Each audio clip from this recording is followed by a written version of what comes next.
ಶ್ರೀ ಗುರು ಬಸವಲಿಂಗಾಯ ನಮಃ. ಧರ್ಮಗುರು, ವಿಶ್ವಗುರು, ಜಗಜ್ಯೋತಿ ಮಹಾತ್ಮ ಬಸವಣ್ಣನವರನ್ನ ಎನ್ನ ಹೃದಯ ಮಂದಿರದಲ್ಲಿ ನೆನೆಯುತ್ತ ಈ ಮುಂಜಾನೆಯ ಸರ್ವರಿಗೂ ಇಲ್ಲಿಂದಲೇ ಶರಣು ಶರಣಾರ್ಥಿಗಳು. ನಾನು ಅಲ್ಲಮ ಪ್ರಭು ಶರಣರ ಒಂದು ವಚನವನ್ನು ಹೇಳಲು ಇಚ್ಛಿಸುತ್ತಿದ್ದೇನೆ. ಕಲ್ಯಾಣವೆಂಬ ಪ್ರಣತೆಯಲ್ಲಿ ಭಕ್ತಿ ರಸವೆಂಬ ತೈಲವನೆರೆದು ಆಚಾರವೆಂಬ ಬತ್ತಿಗೆ ಬಸವಣ್ಣನೆಂಬ ಜ್ಯೋತಿಯೇ ಮುಟ್ಟಿಸಲು ತೊಳಗಿ ಬೆಳಗುತ್ತಿದ್ದಿತಯ್ಯ ಶಿವನ ಪ್ರಕಾಶ. ಆ ಬೆಳಗಿನೊಳಗೆ ಒಪ್ಪುತ್ತಿದ್ದರಯ್ಯ ಅಸಂಖ್ಯಾತ ಭಕ್ತ ಮಹಾಗಣಗಳು.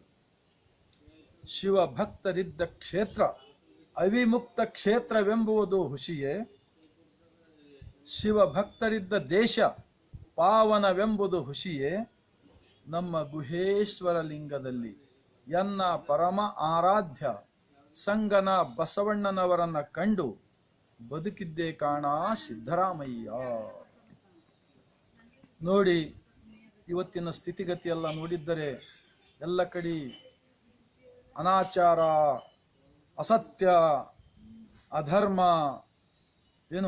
ಕೊಲೆ, ಸುಲಿಗೆ, ಕಳ್ಳ, ಮೋಸ, ವಂಚನೆ ಎಲ್ಲ ತುಂಬಿ ತುಳುಕ್ತಾ ಇದೆ.